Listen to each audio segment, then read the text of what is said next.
აქტიურ დაშაშებებს. სათვალე გავწით რამდენი კაცი 400 კილომეტრის დავლას შეუძლია ამატებითი გაგება. ეს არის საერთაშორისო გადაარკვევის ხა ჩვენ შეჭედა ვერ შეუყვეთა თუ არა ისე სოფლიობაზე ესეთი რაღაცა ძალიან ადვილია იგივე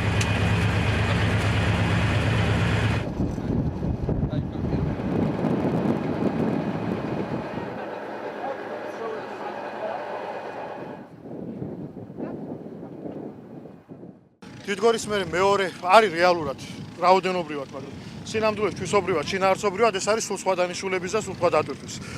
დიდგორი არის საპატრულო სადაზვერო სუბუქი შეჯავშნული, ხოლო ეს წარმოდგენილი ლაზიკა არის ძიმე ჯავშნიანი, საკმაოდ მობილური და ძლიერი შემტევი იარაღი, რომლის წარმოება პრინციპში ბევრ სახელმწიფოს არ გააჩნია, მაგრამ ჩვენ რადგანაც ბოლო 2 წელი სერიოზულად ვიმუშავეთ ამაზე შებრძელით ამ ამოცანის გადაჭრა, ეს ნიშნავს იმას, რომ მომავალში კიდევ უფრო შევძლებ ამ მიმართულების განვითარებას. ლაზიკა არის ქვეითა საბრძოლო მანქანა, რომელიც არის მძლავრი და ადვილად მანევრირებადი. აღჭურვილია თანამედროვე შეიარაღებით და არის კარგად შეჯავშნული მანქანა, რაც მნიშვნელოვანია ჯარისკაცის უსაფრთხოებისათვის.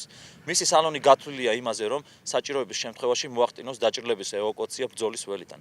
რაც ყველაზე მნიშვნელოვანია და საამაყოა, ლაზიკა არის ქართული წარმოების ჯავშან მანქანა, რომელიც აკმაყოფილებს თანამედროვე შეიარაღების ყველა მოთხოვნებს. ლაზიკა არის ქვეითი საბრძოლო მანქანა, რომლის ჯავშანი უზრუნველყოფს 14.5 ბრუნიგამტარი ტყვეებისგან დაცვას.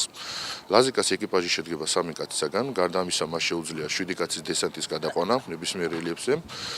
ლაზიკა აღჭურვილი არის ცეცხლის მართვის სისტემით, რომელიც შეიარაღებულია 23 მმ-იანი ავტომატური ქვემეხი და 7.62 მმ-ის კალიბრის ტყვიამქვევით. ლაზიკას ცეცხლის მართვის სისტემა იმართება შიგნიდან, რომელსაც გააჩნია დღის და ღამის ხედვის კამერა და ასევე თერმული ხედვის კამერა, რაც უზრუნველყოფს მიზნის აღმოჩენას ნებისმიერ პირობებში.